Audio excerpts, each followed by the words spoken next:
Sure. So I think one thing that connects all of us is that we're drifters, and that our children are drifters, and that is a way to be inclusive in this community, and that connects you in more ways than just being a neighbor, but also that you care for each other's families, and that can mean upper generations too. I think that's the interesting part about Drifter Pride is I see a lot of multi-generational people come to Drifter events, support the school system, volunteer for the community in many ways, and that brings us together too. What are some of the examples of Drifter Pride that you've seen in the community? Well, I mean, you can see that the athletics have grown since we were children, probably even since like our parents were children. Our school is getting bigger. It is like now Colonial Beach is known for much more than just, that small little beach town. Like we're known for much more. We're just getting so populated and popular in so many different types of, I don't know, losing my track of thought. Marcy, what are some of the instances in town in which you have seen Drifter Pride? I've seen it in parent involvement and generational involvement. I see people attending athletic events and school events, and their grandchildren and their great-grandchildren are there. So it's a continual, a big point of pride for our town that all the involvement with the children, whether it's in the school event or in the community. I mean, look at it from when our senior class was how many kids? 36, I think. Yes, and now I teach 5th grade and I have 54 students in 1 grade. So, I mean, that just shows you their growth. And we were known as one of the bigger classes. Yeah. And so I think we are growing, and even schools, we're just,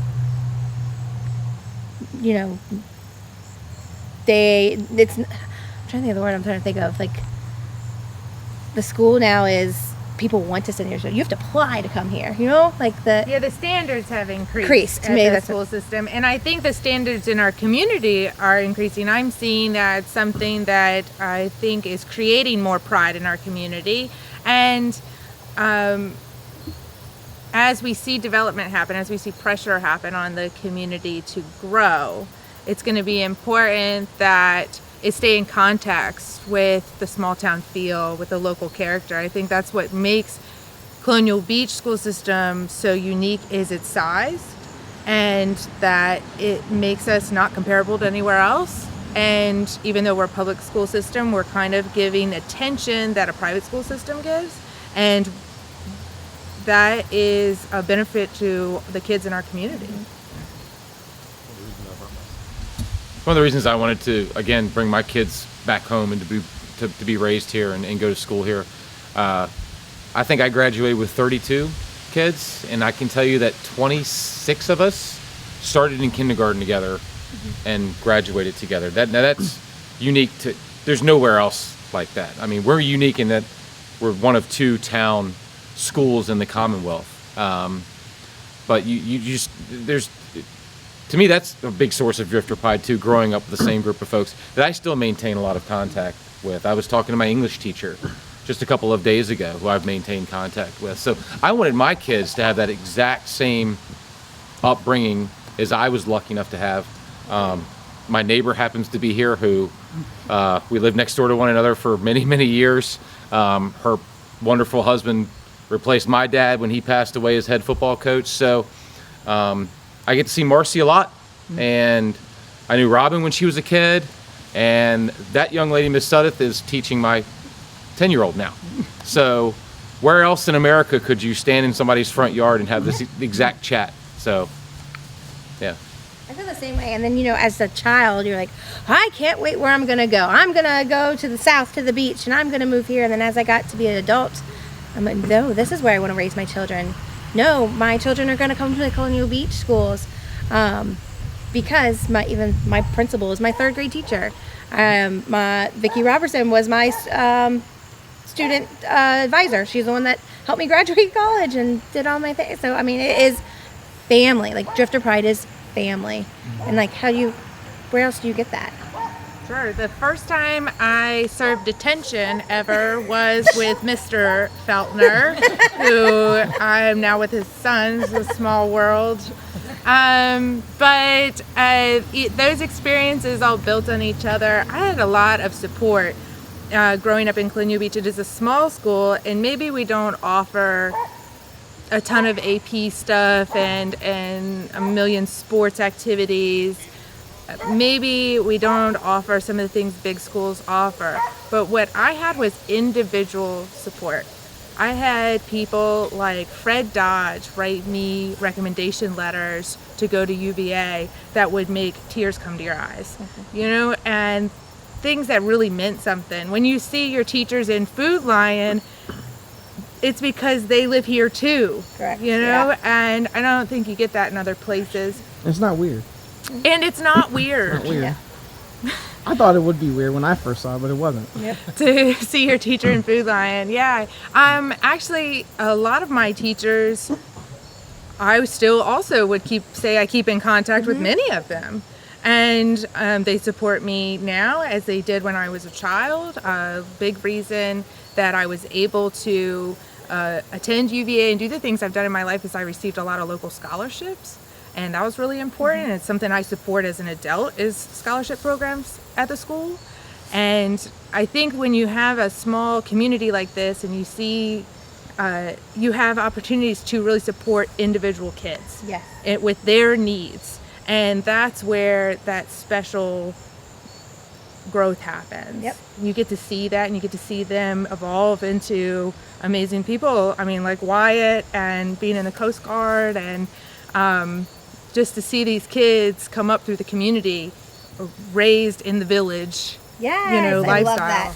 I love that raised in the village because a lot of people, what opportunity is there? What opportunity is in that little 400, 500 student school? And the opportunity is there. Just look at the kids who've graduated and look where they're at now. Yeah, did we have a pro football player graduate from Colonial Beach?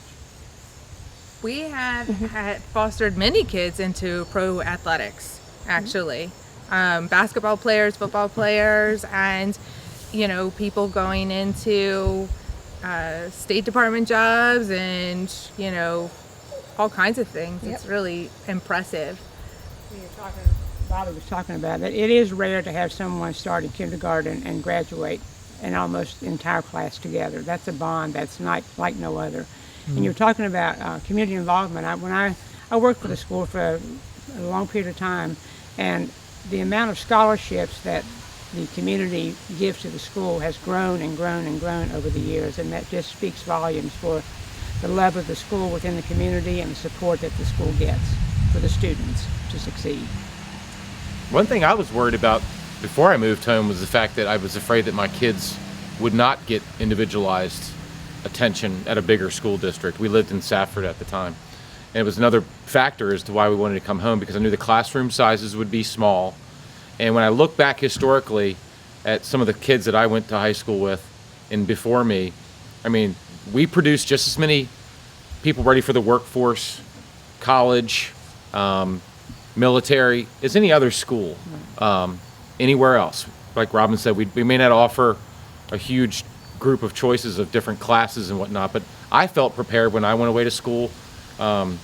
Two of the kids that I graduated with went to William and Mary, another UVA. So we had war heroes. We have your real estate agent, as a matter of fact, her son is a Hollywood movie producer and director. So Colonial Beach has produced judges, attorneys, school teachers, as I said, military folks. So we have everything here, and again, that's why I wanted to bring the kids back here. I think another part to touch on is where I see the vision of Colonial Beach going, because we are going to grow as a school system, and I think we are attracting more families because our school is so strong, and we're going to, I'm looking forward to fostering that type of growth, a family style growth, a place that you bring your kids and your parents to. And that means something to you. And so I think growing up here, something that was always told to me was there's nothing for kids to do here. And that's another reason the school system was so important, because that was what kids did. Right. Everything in the school is what you did. And I literally played every sport there was, even if I was not very good at it. But they always let me on the team. And because there weren't a lot of things for kids to do, the school was where everything focused around. That was the center focal point of the community, and it brought a lot of people together there. I hope to capitalize on that need we have here and bring more things for kids to do, because I think it brings generations, and that generational bond is important to me. I was raised in a large part by my grandparents as well. My parents both worked a lot at the marina and at the restaurant. I mean, from sunup at oyster boats to 2 a.m. at dockside. So my grandparents were a really important part of my life, and I think I see that a lot in really all the people here too, and other people that live here in the community. But just like you said earlier, it takes a village, and Colonial Beach is a village. We are. Yeah, I mean, that's why I love it. Yeah, touching on your point about the small town feel again, and I've always thought that the town or the school in many ways was kind of the glue that held this town together. When you talk about opportunities for children after school, whether it be sports or the arts or whatever. So every fond memory I have as a child is based around my experiences at Colonial Beach schools. To me, there's nothing better, and Marcy can attest to this. You other ladies are probably a little too young. Was there anything better, Marcy, than to go into Star Pizzeria on a Friday night after a football game? The very best thing. I mean, you got to see all your friends and your buddies and their parents and school teachers. And everybody knew everybody. Exactly. So yeah, that was, I remember Star Pizza. Okay. We also ate pizza there. I mean, we also know all the other restaurants that came in there, but I do remember Star Pizzeria. And like, who else feels like summer didn't really start because we didn't have festival weekend? So now that tradition is in my kids, like, when is festival? And that is another thing that just that's something that is such a jewel to us that gives back. Decorating for parades and activities. I miss it. It's something that I really have been doing for the last 10 years for many different chamber activities, events. I always have a float. I won first place one time in float at the Potomac River Festival Parade, and the trophy is in my house. And but you're proud of stuff like that because those events mean something to you. Like you said, it's the kickoff of summer. But even more recent events that we had, like have started in the last few years, like Fall Festival, and then growing that Winter Festival on Town Hill. Oh, yes. Really just shows the small town character and feel here. And I think that's something important to keep. Yes, it's so important to foster those kinds of activities, And a lot of volunteers help with that stuff, and those people are important in this town, And that's where Drifter Pride, things like pride in the community, go beyond the school system. It's another scary part. We don't live in the same generation of when we were kids. From that, I can let my daughter go ride the bike down the road and know that the neighbor down the street has seen her. Somebody else has seen it. That fear is not there when you're in the village. That I love that saying, because it's a totally different time. We are in scary times, and Colonial Beach is such a jewel for that. And I was born and raised on 5th Street, and my mama plans to die in that house. She has no plans to go anywhere. She said, I remember when we first came here that she lived with all the old, she's like, no, Treasure, I'm the old lady now. Like, I'm the old lady on the block. I said, well, you better be out there paying attention to what the kids are doing so you can go report back, just like they all did when I was younger. But it's such a scary time, and you still have that. Kids can be kids here, and I hold that secret. Yeah. I think it's been a really good conversation. Thanks for coming to my front yard to talk, and I hope I can have more conversations like this with people in the community. I love talking about Colonial Beach and every capacity and what people love about Colonial Beach and how to keep Colonial Beach, while we look towards the future. Bye.